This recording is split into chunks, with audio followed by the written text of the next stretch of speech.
Lesson 32. We continue reading from the Yoga Sutras of Patanjali, Chapter 2, Sutra 3. The lack of awareness of reality, the sense of egoism or I-amness, attractions and repulsions towards objects, and the strong desire for life are the great afflictions or causes of all miseries in life.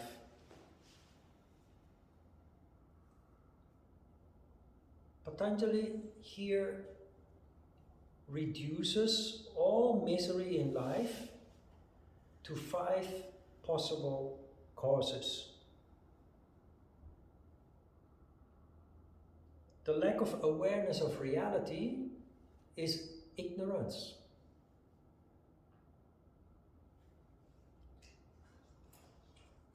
Then we have egoism, the second klesha. Then we have attachment. Let me write them down. There are 5 kleshas, starting with ignorance.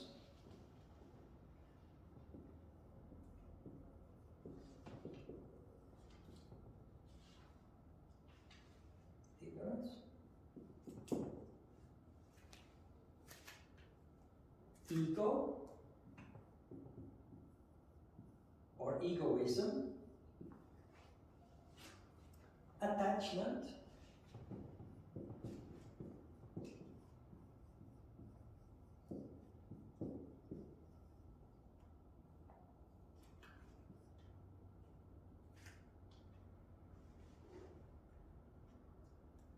hatred,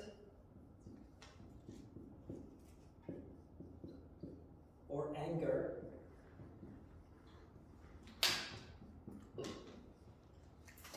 and the last one is fear of death.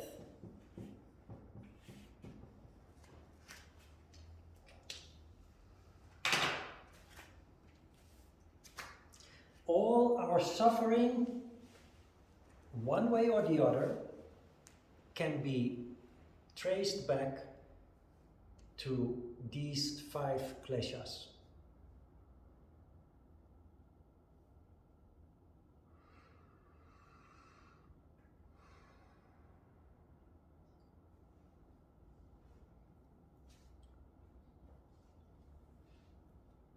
Practical examples. First, important to understand that the last klesha, fear, is a very deeply ingrained instinct that controls our lives. We don't know it because we are ignorant. But fear is an instinct to survive. It's important to survive because fear is a warning of danger. But it's a very deep instinct that most of the time we're just not aware how much it dominates our life. Almost every thought that we have is related one way or another to fear and sexuality at that. Almost every decision we make involves fear. Everything we do, we consider risk, failure. So there's always fear involved without us knowing it.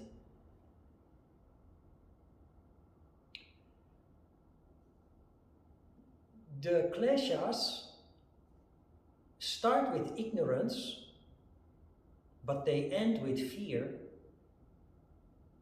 And fear, the last of the kleshas, is is the stage or the condition that most people then spend the rest of their life in.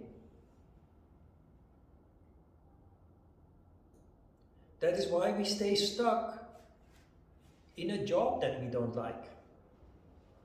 It is why we stay stuck in a relationship that is not good, maybe abusive.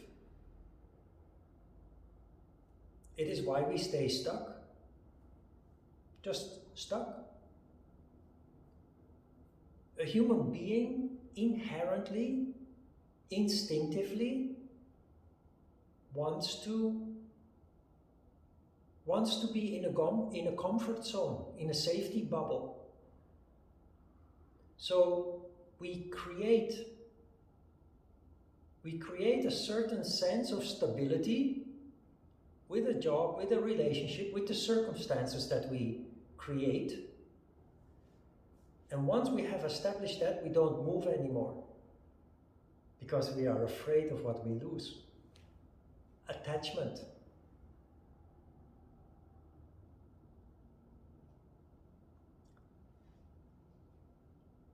So it is important to start understanding fear, because we all live in fear. Fear is important because it is a warning of danger. But we are dominated by fear in situations where it's not applicable. It's such a deep instinct that it kicks in whatever we do, whatever we say, whatever we think, whatever we plan. It kicks in and it often makes us paralyzed. It is because of fear that we stop developing. We stop growing. We stop evolving. Because when we have an idea, fear kicks in and we say, oh, no, the risk is too big. What if this happens? Or what if that happens? What if? And then we just say, you know what? I'm comfortable like this. Let's just not do anything foolish. From my own experience, I know that a yogi cannot accept this anymore. Because while unconditioned people who don't practice yoga or anything comparable, they can accept, they can settle for the situation in which they are paralyzed because they are ignorant. They are ignorant of their situation and they're just following their deeply ingrained instinct. And they don't like fear because fear makes restless and unstable and uncertain. So although we're not happy, we're not satisfied, we don't want to move.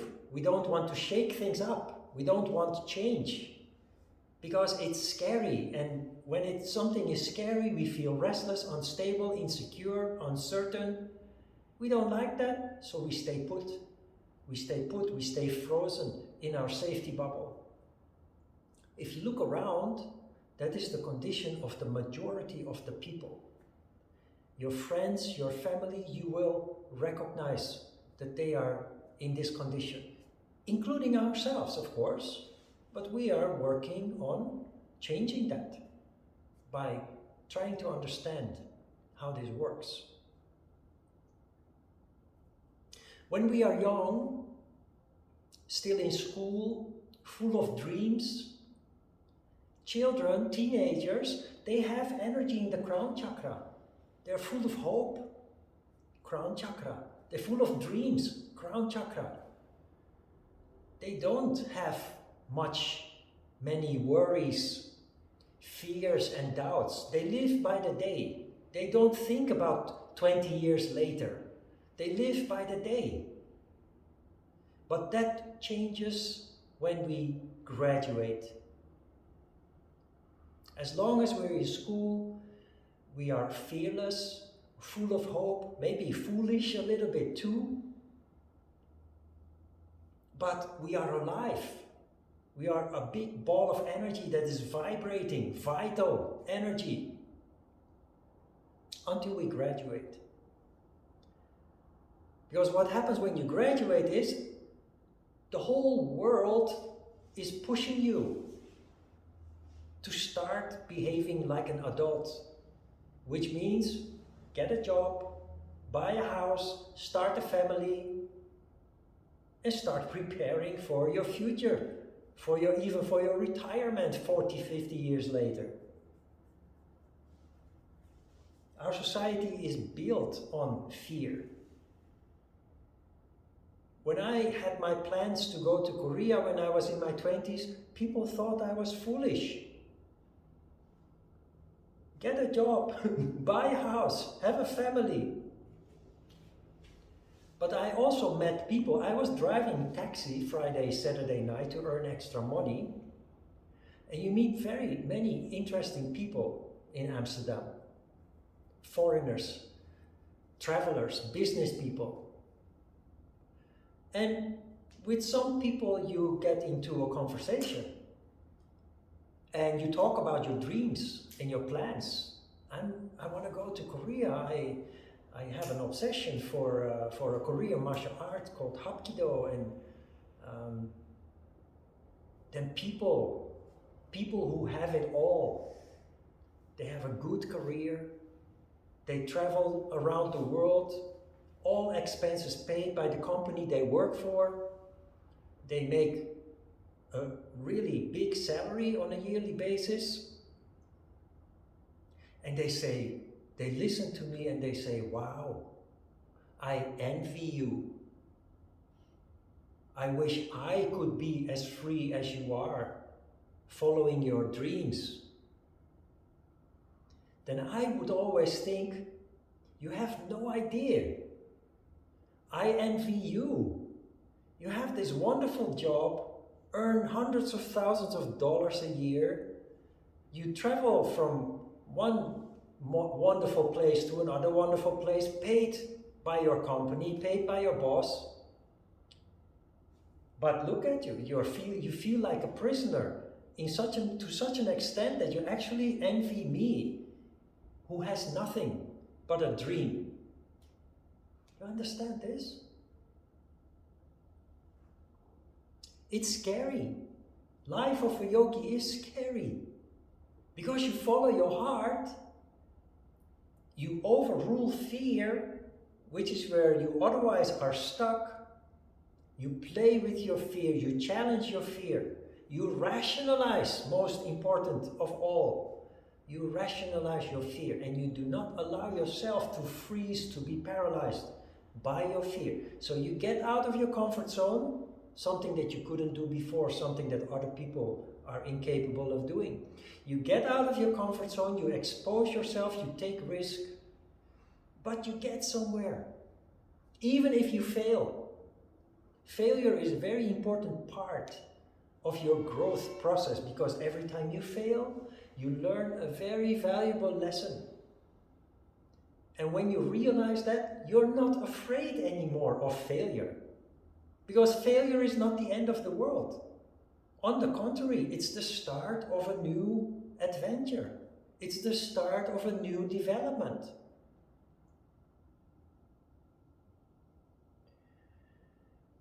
That is why yoga is the most wonderful philosophy in the world. The perspective that it gives on ourselves and life and the future, regardless of our misery, regardless of our traumas from the past. That is just a wonderful proposition, a wonderful promise. But it doesn't come for free, of course. We have to take risk. We have to come out of our comfort zone. We have to become active and do things and undertake things. And then you will see wonderful things will start to happen. Things you could only dream of start actually to become reality. You can't believe that it's actually possible. There is an English expression. It says, God helps only those who help themselves. And that is very applicable here. God helps only those who help themselves means you can achieve everything you want, everything you hope for and wish for and dream of. But it will not happen if you don't stick out your neck, if you don't get off your lazy butt and start moving, if you don't stop being paralyzed by your instinctive fear. If you start doing things, undertaking things, scary as they may be, if you start taking control of your life and your destiny, your direction in life, it's hard, but you will see that it works. You will see that it really leads to wonderful results. Again and again. And this will give you the strength. This will give you the strength to deal with desperation. When in life you have a period that things are not going well, that everything seems to fail. For normal people, that is a moment to fall apart. Sometimes people jump off the... I live in Yoido. I walk my dogs in the park early in the morning. Almost every morning there is a fire brigade on the bridge. You see that by the red lights. And there is a rescue boat in the river. Why? People jump off the bridge to commit suicide. Why? They're desperate. Why? Something in life went wrong.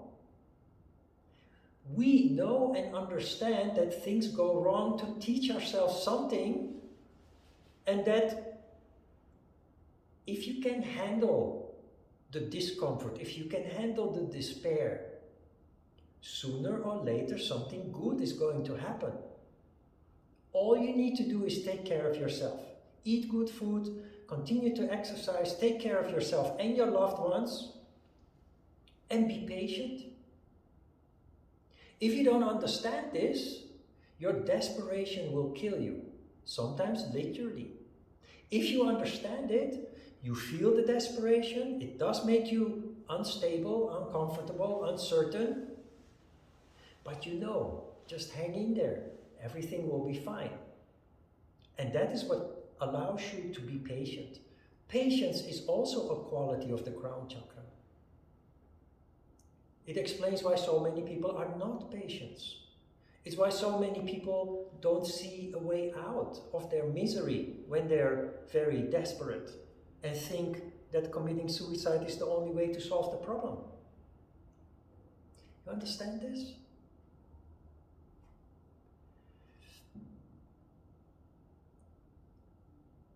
Life is not always a bed of roses. Life is not always success and wonderful developments. You have to earn them. How? By dealing with the setbacks, by dealing with the misery, by dealing with the failure in a positive and a constructive way. Because all these things that we think are negative, the misery, the failure, that we think are negative, they're actually the stepping stone to the next development. And the insights that you gain through your yoga practice will make you see this. And when you see this, your perception of your misery and your failure totally changes. Even to the point, you will even come to the point that you're grateful for your misery.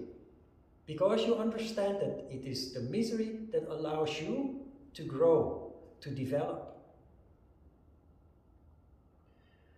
So fear is a huge factor in people's lives without us being aware of it. And it's very important in this whole process that we start paying attention to it.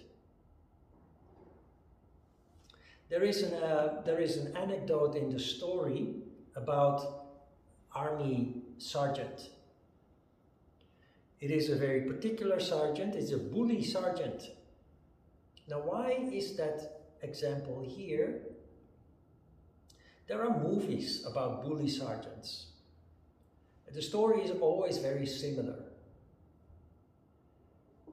You see an army camp where young boys, usually boys, but these days more and more girls also join the army. So where young people are being trained to become soldiers, warriors. They have to learn to fight. What is the essence of being a soldier? Is being able to deal with fear, because war is very, very scary. Look at what is happening in Ukraine. Horrible. Bombs exploding, people dying, terrible. As a soldier on the front line, fighting the enemy, that is the scariest thing you can imagine. If a soldier cannot deal with fear, you lose the war. Because a soldier that cannot control their fear, when the bombs start exploding and your comrades left and right start dying, you run away. Now when you run away, the enemy wins. So what is the task of the bully sergeant? Is to help you deal with the kleshas. And he does that in a very particular way. He does that by bullying you. He does that by making you angry. The bus comes with the recruits, all wearing their civilian clothes, having their own personal haircut, earrings, nose rings, piercings, what have you. All different kinds of individuals from all walks of life.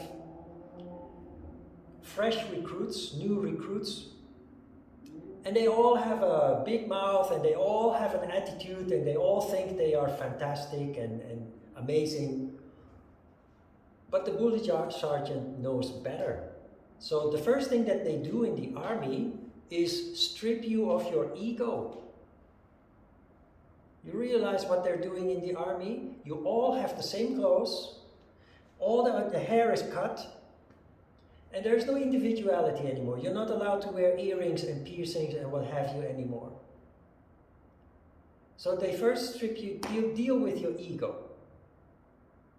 And now you have to be trained. So you have an obstacle course. It's like a playground, but then with very dangerous obstacles. Obstacles that require courage, that require that you can overcome your fear and just overcome the obstacle. Now you would think that the sergeant who is training you will be very nice and friendly and try to motivate you with motivational speak and what have you when you fail the obstacle. He doesn't do that. He doesn't use kid gloves to treat the recruits when they fail the obstacle. Instead, he humiliates them. You moron, you idiot, if you can't even do this, just stay home, bake cookies or something. He's just humiliating them. Why? Just try to imagine. If somebody tells you that you are inferior, that you are stupid, that you can't do what you are supposed to do, what do? If you have the right character, what do? You put your foot down. Instead of feeling miserable, you say, what are you? You calling me stupid? You calling me a failure? What? I'll show you something. Anger. It is your anger that helps you overcome your fear. You have this difficult obstacle, you cannot scale the obstacle out of fear. The bully sergeant knows that. And he knows that sweet words, sweet talk, motivational speak, that's not the way to overcome fear. What overcomes fear is the klesha that comes before fear, anger. Everybody has in their lives situations where something seems very scary. Other people talk to you and say, well, you are stupid and you are a failure. And you say, what? I'm going to show you something. That's anger. Now, we don't need a bully sergeant. If we understand how this works, we can ourselves. When confronted with fear, we can say to ourselves, hey, wait a minute. If I'm not able to overcome this fear, I don't deserve this, whatever it is that I want to do, what I want to achieve. So you learn to be your own bully sergeant. You learn to negotiate with your fear. You learn to put your foot down and say, whatever happens, I'm going to do this. I'm going to achieve this, no matter how scary. No, failure is no option here. That is how you deal with fear in the first place. That is why the anecdote of the bully sergeant is included in this text. Look, I mentioned young people. Huh? Young people, students, teenagers, they're fearless, they're careless, they don't care about tomorrow. So they are still full of hopes and dreams and energy, because energy dies with the fear of death. That's why you see so many gray mice in the streets, in the workplace, during rush hour, in public transport. So many gray mice. In the Hatha Yoga Pradipika, Svatmarama several times said that if there is no energy, there is death.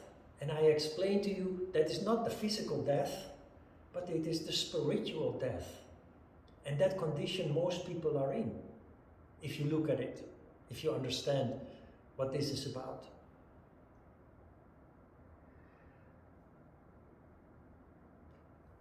The moment that we graduate, ego becomes involved. You have to start thinking about yourself and your future. If you don't, people will force you to. Your family, your parents will force you to. The government is constantly bombarding you, subconsciously even, with the motivations that you must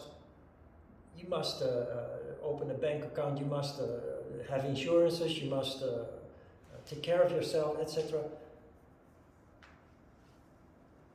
Attachment occurs when you start achieving something. You have a job, you start earning money, enabling you to buy the things that you always wanted but couldn't afford, allowing you to go on a nice vacation to a nice destination that costs money. You become attached to that luxury. But you're now in a situation where your dreams, the dreams that you had as a child and a teenager, are gone. You kind of get stuck. But you have to do what your parents told you to do, what school taught you to do, what the government demands from you to do. So you dutifully go to your office or to your workplace every morning, arriving home in the evening. You earn money, the money allows you to do things that you can do, so that kind of justifies that you go to work every day, but you start hating your work. You start hating your life. But you fool yourself by telling yourself that it's all because you need the money, because you need that tropical vacation, because you need the wonderful gadgets that you can buy, the house that you can buy, the car that you can drive. And don't get me wrong, there is nothing wrong with having a house, having a car, etc. Of course, we need to find a middle way. But spiritually dying, sacrificing your happiness, your enthusiasm, which you had as a child and a teenager, but that die when you have to grow up. Sacrificing that is really sad. We can't help it because we are attached. But we get frustrated because we feel stuck. We need to continue doing this, earning money. Now we have a mortgage and the car is on a pay plan for 5 years. You have to pay the bills. People will say, show responsibility. So, okay, but I'm so unhappy. You get stuck, but you cannot escape that situation. That's the condition that most people are in. So, that leads to the next klesha. It is a, how do you call it? It is an escalation of it is if you look at the kleshas, it starts with ignorance, then it escalates. It's an escalating scale of your condition. And the most severe of them is fear, being totally stuck. And because you're stuck, you get frustrated and you vent your frustration to other people, and other people will react in kind to you because they feel your anger and your frustration, so they will act to you in an unpleasant way. And so the circle is complete now and you can't escape anymore. And many people spend the rest of their lives living like this. And they justify staying stuck like this because of the salary, the money that allows them to do the material things that we are told are important in our lives. For me, it's also important, but I gave it all up to follow my heart because I can, because I understand how it works, because I couldn't live without feeling alive. Since I started practicing yoga, I've gotten stuck several times. It's not that you start practicing yoga and life is perfect. It doesn't work like that. You have to make mistakes to understand how it works. I got stuck in a job before I came to Korea. I got stuck in a relationship before I came to Korea. Very miserable, but I found a way out.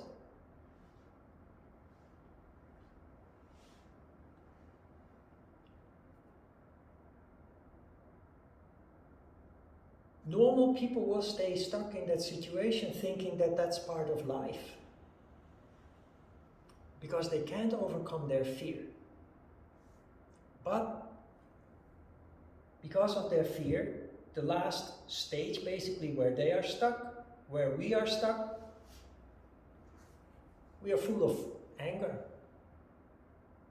And we act that out on other people. And those people, of course, are not going to take it, so they will give you misery because they react to your negative vibration. Can you follow this a little bit? So being stuck is normal and it's natural, but it's not healthy. And it's sad, in fact, that we end up living very uninspiring lives, believing that dreams are just dreams and cannot ever be materialized. And that we think that the life that we have, the security that we have built, that's what life is about. Svatmarama calls it death in chapter 1. Not physical death, it's a spiritual death. It explains why there is so much conflict in society. Why so many people are having conflict with one another. Where people vent, express their anger all the time. And you feel treated unfairly. What did I do that you are so angry?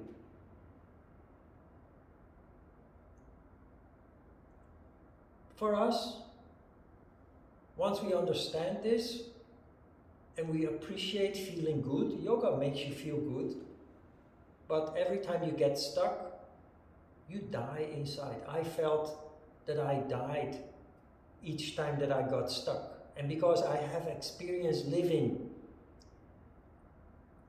spiritually in the crown chakra with hope, with courage, with dreams, I could not settle for that situation.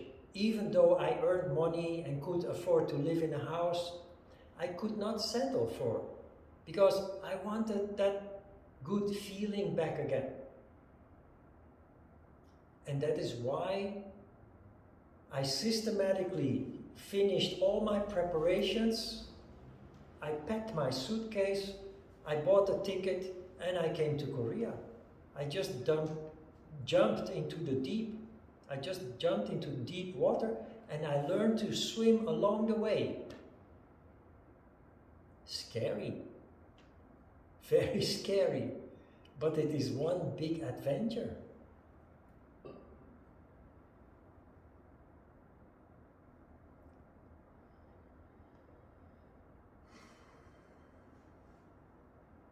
And remember, I keep saying that this is normal and this is natural.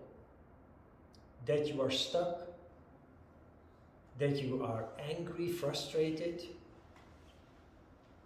that you are attached,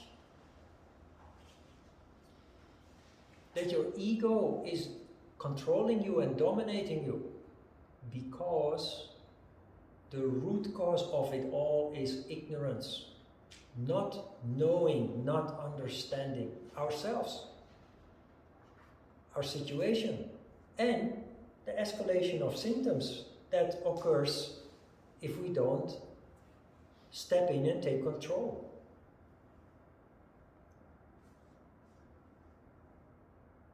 Relationships also evolve in this way. What happens when you fall in love? You're in seventh heaven, right? You feel like you're walking on a cloud. When you fall in love, you feel there is no fear, there is no misery. You're in the clouds with your head. But now you start a relationship with the person that you fell in love with.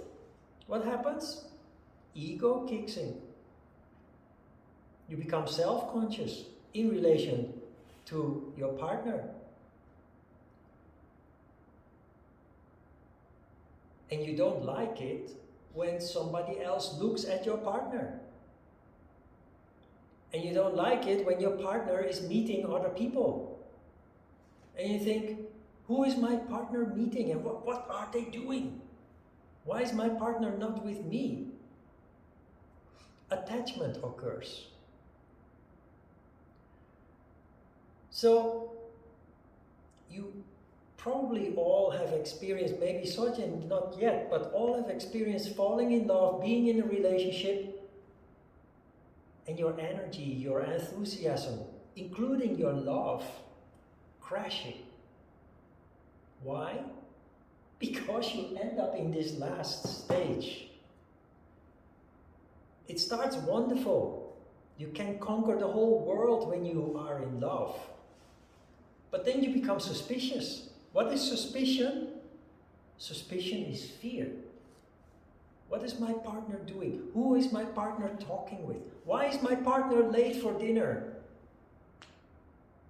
What did you do? Where did you go? Who did you meet? Then your partner doesn't understand. Why do you not trust me? I love you. And the whole negative cycle starts moving. In the end, you settle in the relationship because you become attached. You feel the frustration, you feel maybe the mistrust, but you also don't want to be alone anymore or again. So many relationships are dysfunctional.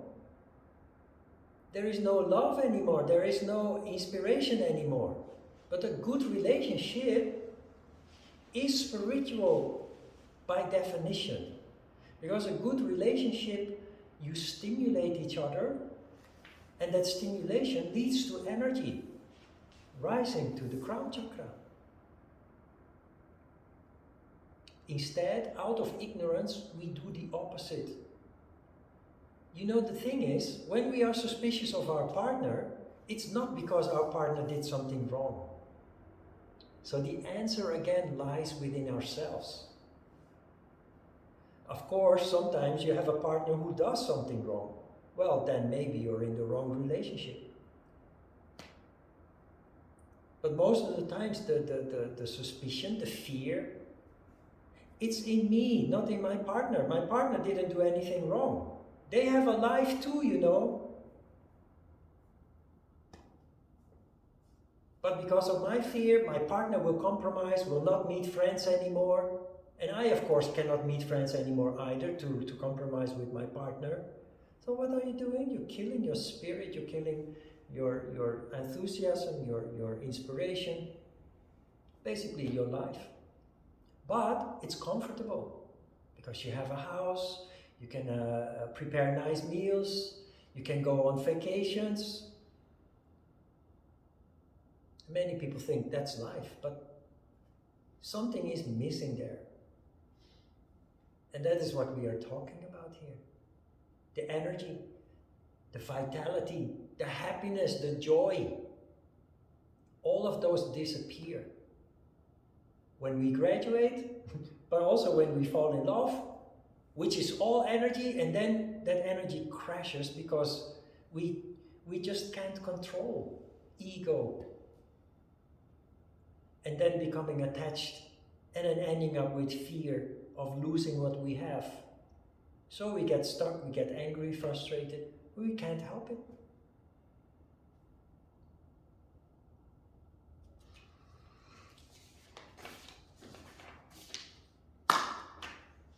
Sutra 4, I already mentioned this.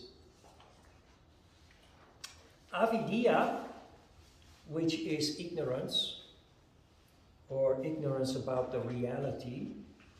Avidya is the source of those that are mentioned after it, whether they are in the dormant, attenuated, alternating, or expanded condition.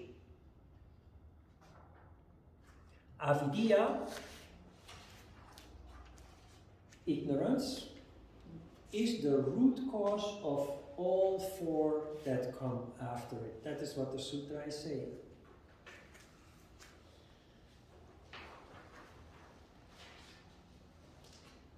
Whether they are in the dormant, attenuated, alternating, or expanded condition, that is a little bit complicated, but every situation starts with a seed. Remember last week we had the yin-yang model on the board? At first there is Purusha, which is just energy, but nothing has manifested yet. Out of Purusha comes Avyakta, which was called unmanifested self. So the energy is there, characteristics starts taking shape, but nothing has manifested really yet. Then comes Atman. Atman contains your true nature, your true characteristics. So the characteristics are there, but materially nothing has manifested yet. Then come the causal body, which is the crown chakra. Then comes the mental body, which is Ajna chakra. And then comes the physical body, which is concrete, which is manifestation into matter, solid matter. So when you read this sutra, it appears very complicated when he ends the sentence that the ignorance is the source of the other kleshas that come after it, whether they are in the dormant, attenuating, alternating or expanded condition. The condition is always starts with an energy. So that is the dormant condition. When it starts to move, when it starts to evolve, then you have the attenuated condition. Attenuated condition is the energy is still relatively suppressed. But then it starts to move further, and then it is called the alternating condition. That is where things start to take shape. And in the case of a conflict, the conflict actually starts to materialize in verbal interaction. So before that, there was just a feeling. And before that, there was only just the potential. Nothing manifested yet, but the potential was already present. Then there is the feeling, then there is the verbal altercation, the interaction, and then you have a full-blown situation, which is the expanded condition. So it's all about energy. And if you understand this, and you look at anything in life, you see that everything is subject to this process. And this is karma yoga. When you understand that, we will come back to that later because other sutras deal with that also. But when you understand these four conditions, people realize when they experience misery in the expanded condition. They didn't see it coming. They didn't see the three previous stages. Or maybe they saw the one before the expanded condition, the alternating condition, where there is already an interaction, but they didn't see the seed for conflict. They didn't realize that subconsciously they were already having conflicting thoughts or aggression in their mind. And that is why we end up in misery all the time. Karma yoga means that you anticipate misery before it has happened, before it is in the fully expanded condition. That means you develop the sensitivity to detect a possible conflict when it is in the first stage, the dormant stage. And this allows you to nip it in the bud. This allows you to avoid the conflict from escalating into the next three conditions until it is a full-blown situation. This is called anticipation. You anticipate something that is going to happen, so you can choose to not allow it to happen.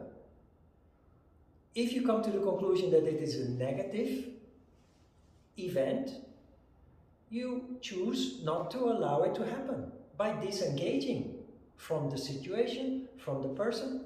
If it is a positive development, because this goes both ways, of course, you then consciously choose to let it evolve, to let it unfold. Now you are in control. And this is how you can prevent misery from happening. In the beginning, you'll make mistakes, you will miss the point, and misery will happen. But every time it happens, you learn, and practice makes perfect, as they say. You get better and better at it.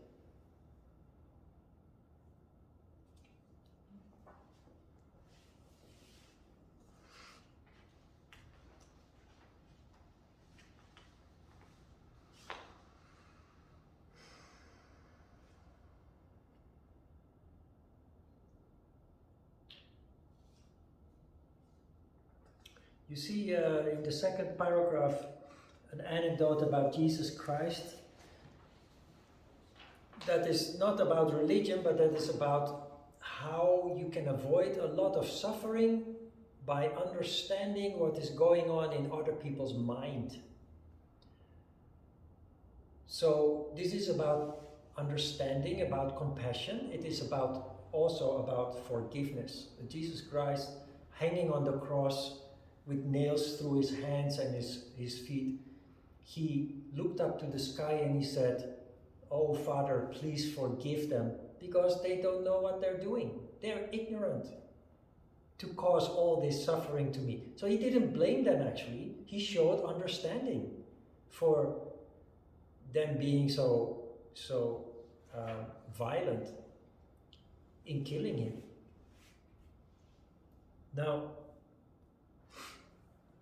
I always tell this anecdote from my own experience, is that when I come from the Netherlands, and the Netherlands has a very different history than Korea. So when I came to Korea, of course, I had a culture shock.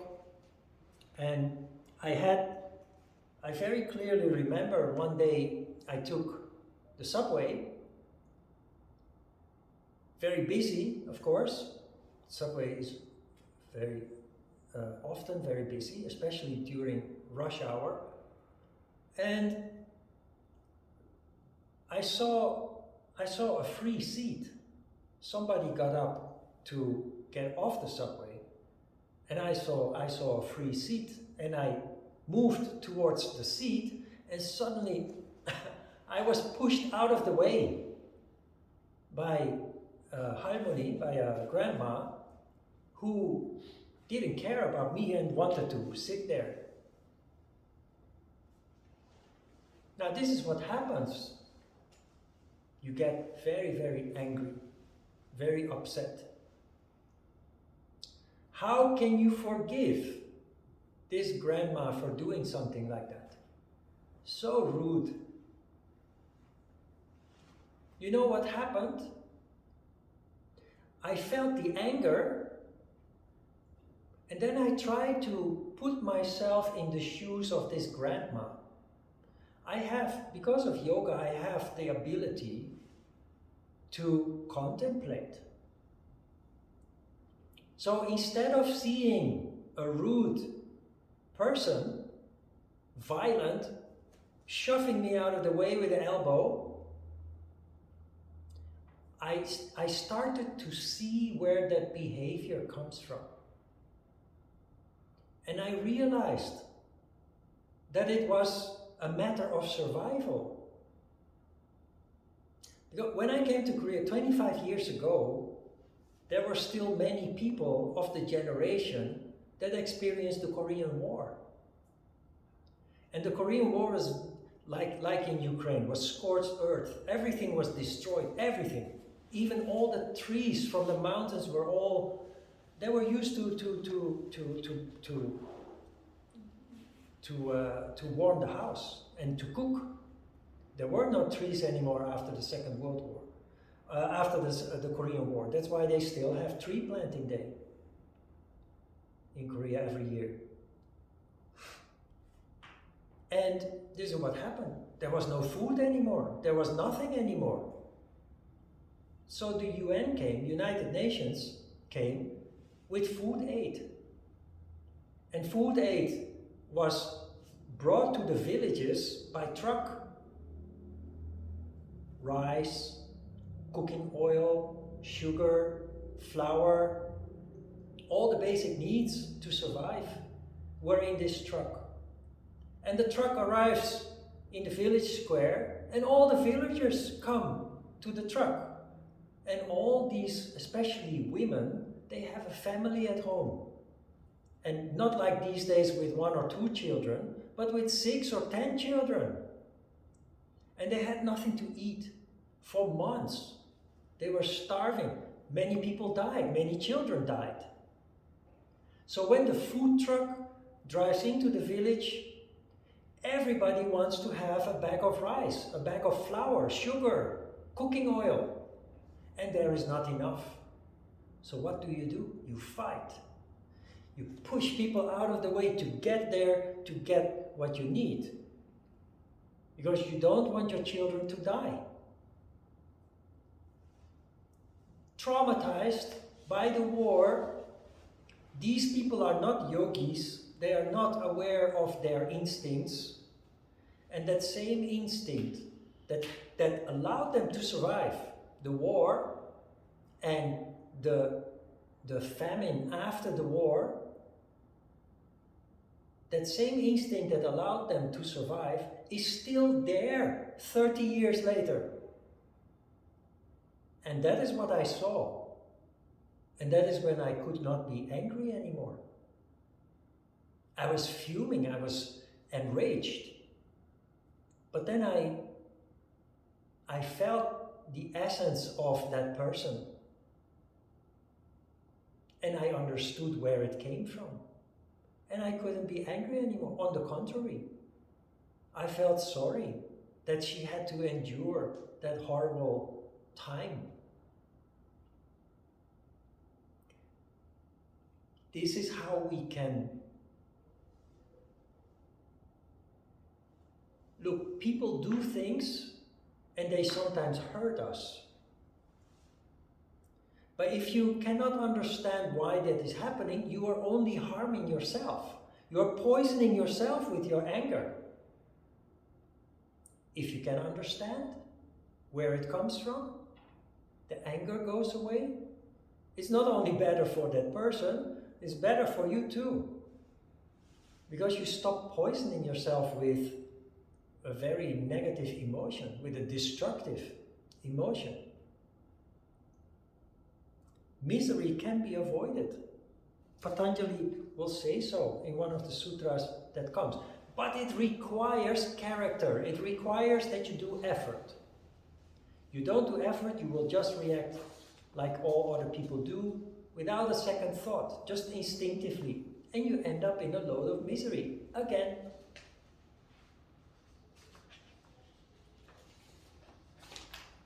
So you overcome ego.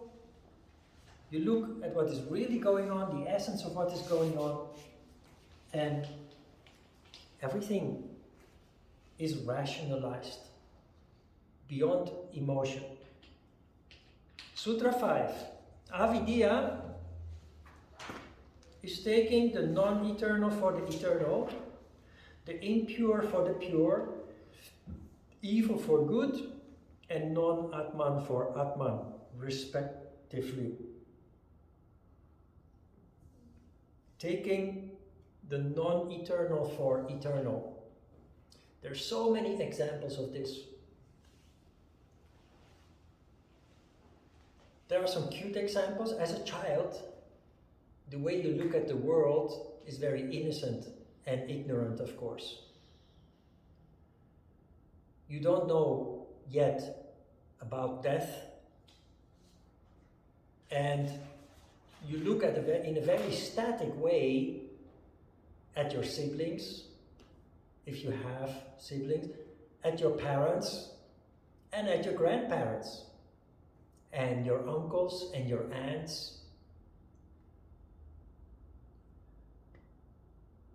You take the non-eternal for eternal. You think what you see as a child at that moment, you think that that will never change. You do not realize that one day you will be an adult. You do not realize that your mom or your dad one day was a child. Leave alone your grandparents. Because your grandparents are grandma and grandpa. And you think, you believe as a child, they've always been grandma and grandpa. And mom and dad, they've always been mom and dad. And your uncles and aunts.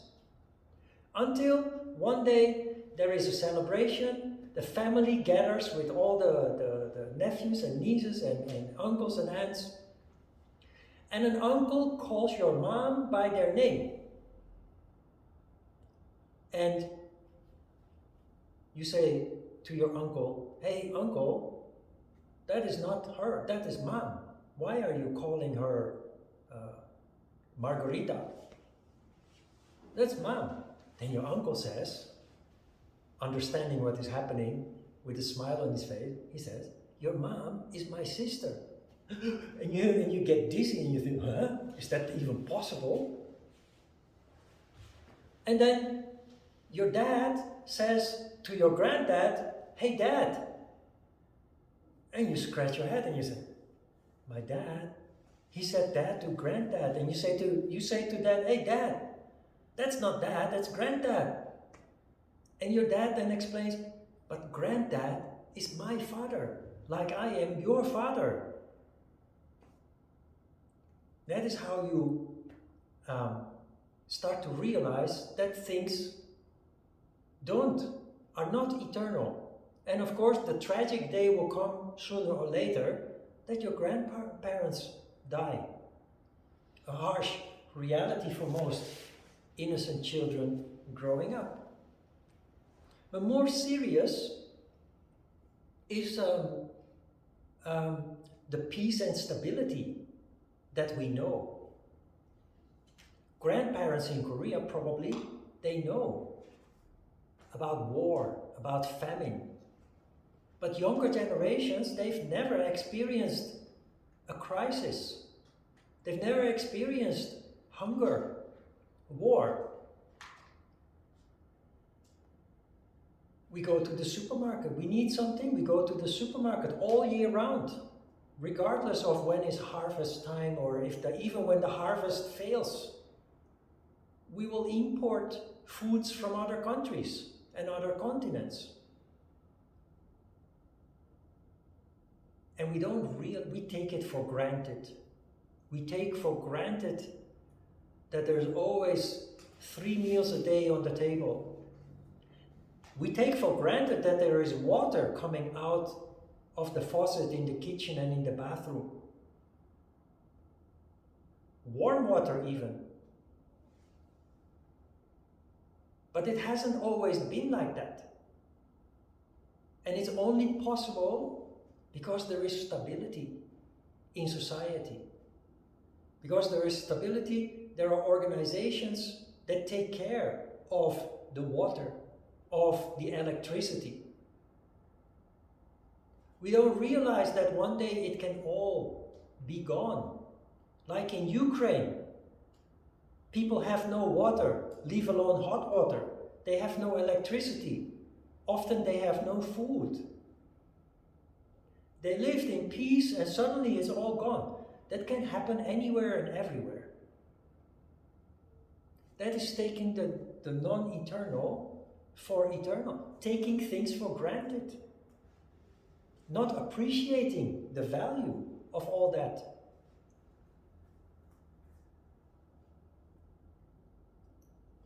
Taking the impure for the pure. Well, don't we have some very poignant examples of that?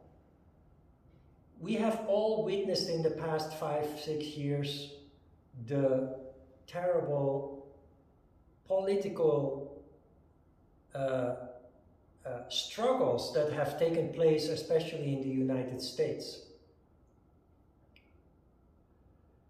There are many people who believe in lies, who believe in manipulations. That is taking the impure for the pure. They think that the people who tell the most blatant lies just to manipulate them, just to stay in power, just to make money, they ask for donations to be supported with lies. So it's all about money and power. But if you look at it, almost half the population, so tens of millions of people, believe those lies. You can see it, I can see it, but there are people who can't see it. And they think that those lies told by this person, they think this person is acting out of pure motives. That is taking the impure for pure. But it also applies to ourselves. We sometimes do something out of greed or out of some emotion, anger or some other emotion, and we justify that action. So we are telling ourselves that what we did is pure, while actually it was not, because it was based on impure motives. It was based on greed or anger or some other kind of emotion. Most people do not have the insight to understand how their mind is tricking them into believing something that doesn't exist, including ourselves. Ignorance. Taking the evil for good. Taking the evil for good is the same. Example, the people that tell all those lies to stay in power and to make money out of all those poor people, that is in fact evil. All this rhetoric to manipulate people, and those people, they think, the people that are being manipulated and lied to, they think that this person is doing good for them even, and for the country. Another example is, of course,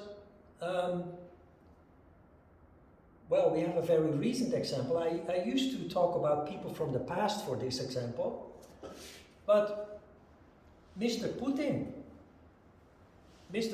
has started a war, a devastating war with no rules, on people who did nothing wrong.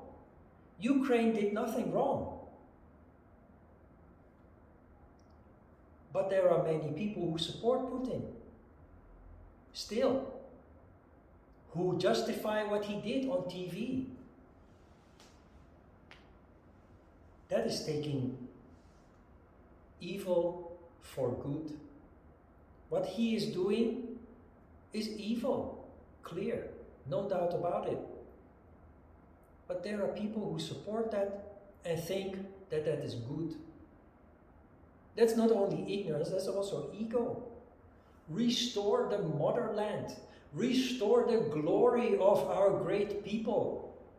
The ego, nationalism, patriotism.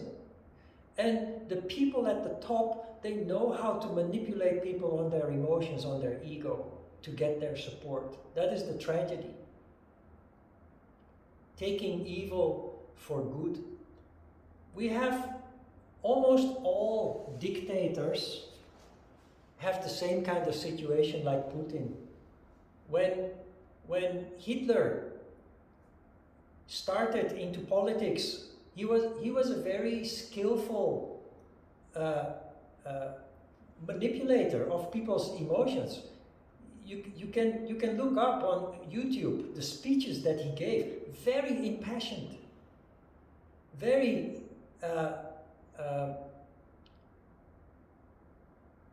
inspired, and it touched people, and it made people passionate.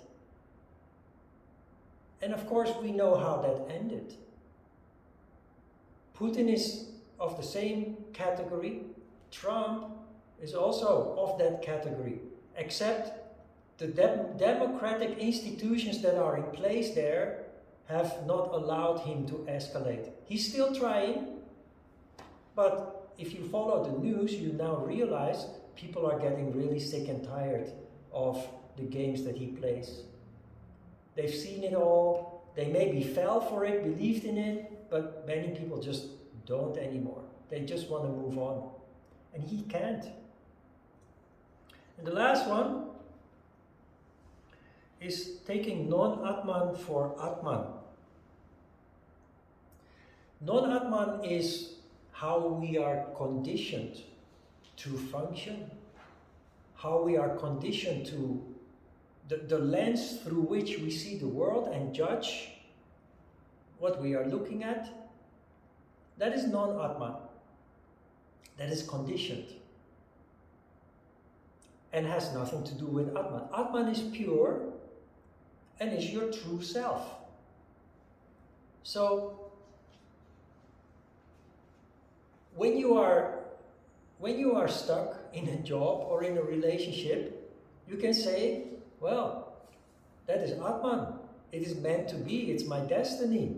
I just have to suffer through it because life is suffering. You are mistaking something that you are conditioned to believe for your heart's content, for your soul consciousness. And it is even, what the tricky thing about this is that it's comfortable, it's convenient. Because if you want to unstuck yourself, if you want to stop functioning based on your conditioning, non-Atman, and start following your heart more, Atman, you have to shake things up. You have to get out of your comfort zone. And most people don't like that. They can't stand it. So they justify by saying, yeah, but this is meant to be. This is how it is. This is meant to be. So I will just accept. I will just accept the suffering. I will just accept the lack of happiness and joy. Because it's my destiny. That is taking non-Atman for Atman.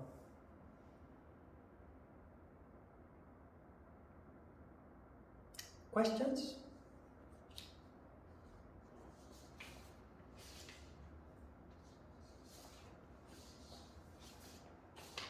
All right, let's have a short break.